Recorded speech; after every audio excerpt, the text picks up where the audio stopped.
What's up, guys? Brett Appley here from dailyfanmma.com, back with another UFC quick picks on the Mayo Media Network. It has been a few weeks since our last video. I hope you guys had a great holiday. I hope you enjoyed the time off. We haven't had time off like that for a UFC schedule in several months, in 6 months, I want to say. But we have the first card of 2021 on tap this Saturday, Holloway versus Kattar. We also have Chiesa versus Magny on Wednesday, and UFC 257, McGregor versus Poirier 2 Saturdays from now. So a lot of content coming your way. There's a ton of content on the Mayo Media Network as well. Make sure you subscribe to the channel, not just for MMA content. There's golf. Hockey just started. I've been watching those shows that are coming out daily. The Dogger Pass podcast from MMA. Paul Shaughnessy, Cody Saftik, those guys do a great job. I'm here to give you my quick picks for Holloway versus Kattar. That is one cash game play, one salary play, fade of the week, and my tournament play. I said that in the wrong order, but that's what you're getting today. And without further ado, let's jump into my cash game play of the week.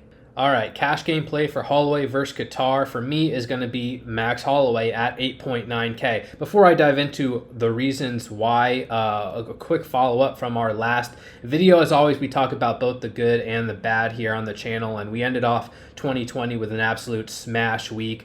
Yagos was the cash game play. He came through. Jimmy Flick, tournament play, first round submission. Our salary play, Rob Font, first round knockout. And our fade of the week, Jose Aldo. I think he only landed like 40 strikes in a decision win, so he completely busted on DraftKings. That was one of our best events of the year. Hoping to follow it up this week with Max Holloway at 8.9K. And guys, there is a new DraftKings scoring system. It's a bit complex, so I encourage you to look into the rules. And on Daily Fan MMA, I've written several thousand words on exactly how the scoring changes impact the slates going forward. But one of the big notes is that significant strikes are now worth 0.4 instead of 0.5, and that drastically impacts volume strikers. I mean, Max Holloway, who would normally, I'm just going to do some quick math on my phone right here, but Max Holloway, who would normally get, if he landed 160 strikes, that would be 80 points for his significant strikes plus 30 for the win. That would be 110 points in a decision. Let's say Holloway lands 140 significant strikes in a 5-round decision. That would only be 86 points, whereas in our past scoring system, that would be 100 points. So volume strikers are definitely impacted the most, I think, with this new scoring change. Still, I do think Holloway is a deserving cash game play on an 11-fight slate. He's minus 150 against Kattar. And this fight is projected to go the distance, minus 185 over 4.5 rounds, minus 175 to go the distance. Holloway lands strikes at an incredible rate, 6.47 significant strikes per minute. Kattar's absorbing 5.66 significant strikes per minute. I don't know that I love Holloway in tournaments. This actually may be a good leverage spot for us to get away from the main event because of this new scoring system and how it impacts range strikers. But Holloway is among the safest plays on the slate, not even in terms of to win, but just to rack up significant strikes over 25 minutes. He still is the favorite in a 5-round fight. He's going to be very popular. And in the top range this week, there are not many safe options. So for my cash game play, I'm sticking with Max Holloway at 8.9K.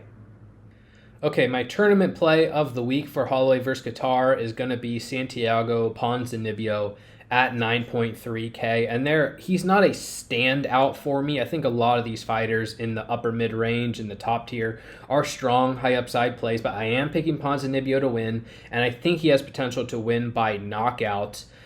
He's coming off a multi-year layoff. He had some, body infections. It's really not good stuff, and he lost a lot of muscle. So there's a chance that he comes in here as a diminished fighter, and that's one of the big risks of the fight. I don't normally like to bank on narrative-based analysis, and I'm not going to in this spot, but it's just something in the back of my mind. More importantly, though, if Ponzinibbio can regain some form, I think it's a good matchup for him against Li Jingliang. He's minus 290 to win in this fight, and he's plus 130 to win inside the distance. But more than that, Jingliang is aggressive, and he tends to get hurt. He's actually never been knocked out, which is incredible, and I think he's due for some regression, some negative regression in that sense, because in his last, in his last 1, 2, 3, 4, 5, 6, 7, 8, 9, 10 fights, he's been knocked down 1, 2, 3, 4, 5 times. He's been knocked down 5 times in 10 fights and has never been knocked out. So you see people saying he's so durable, he's never been finished. He's getting hit a lot and he gets hurt often. He's just super tough and durable in the sense that he can recover well. So am I so confident that Ponzinibbio wins by knockout here? No, but I think this fight's going to take place at a high pace. And like I said, Jing Liang is relatively hittable. He absorbs 3.69 significant strikes per minute, only 59% defense. I prefer the technical striking of Ponzinibbio, and I think he's in play for, if not a knockout, a knockdown. At 9.3K, maybe people will shy away because of that layoff, and I won't be. I will definitely have exposure to Ponzinibbio in this top range, so he is my tournament play of the week at 9.3K.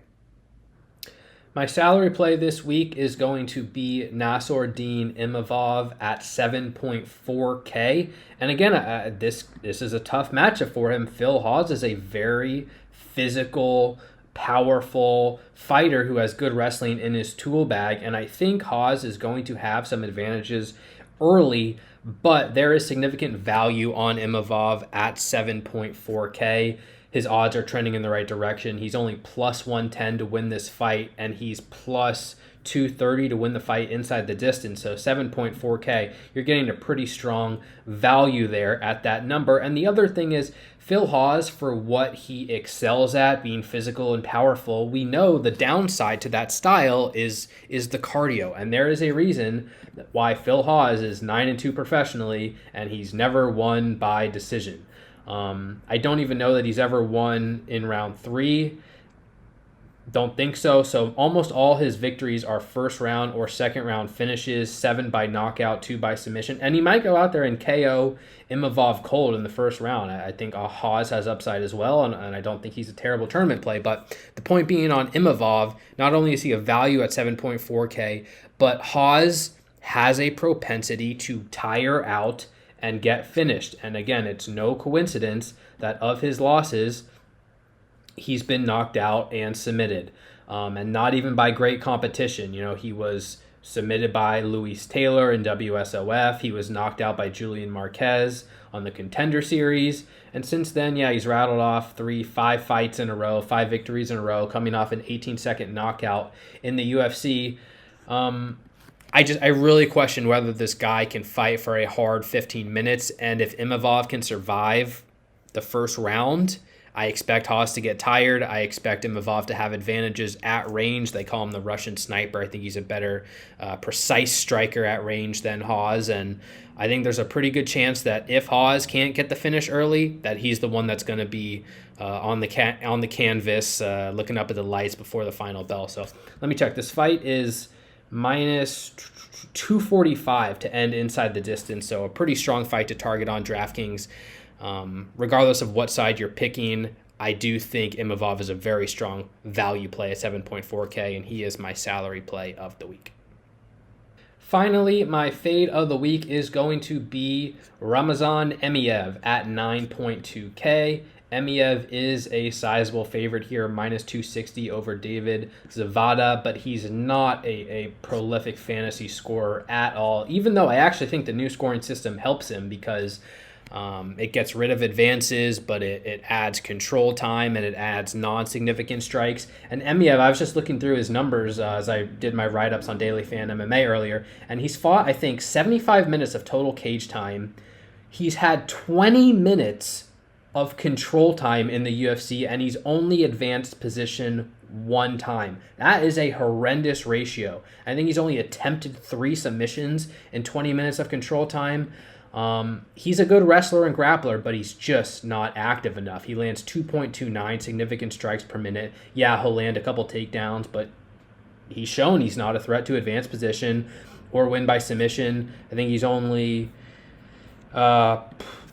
plus 318 to win inside the distance here. Obviously, I already talked about Ponzinibbio at 9.3K, but you got Max Holloway there, Austin Lingo, Buckley at 9.4K, Hawes, Condit. There's plenty of high upside fighters in this top tier, and I just can't bring myself to invest in Emiev, even in his wins, which I said the new scoring system helps him. 82 points, 71 points, 73 points, 60 points. I'm looking for 100 points or more at 9.2K, and he's only ever topped 80 points once. So Emiev at 9.2K is my fade of the week. I will not have any exposure to him on DraftKings. And that's going to do it, guys, for this week's edition of the UFC Quick Picks. Thank you so much for watching. Follow the Mayo Media Network here. Subscribe, notifications bell. You can follow me on Twitter at Brett Appley, ~T. We're running a promotion on dailyfanmma.com. If you get access to Holloway versus Kattar and Chiesa versus Magny, you get access to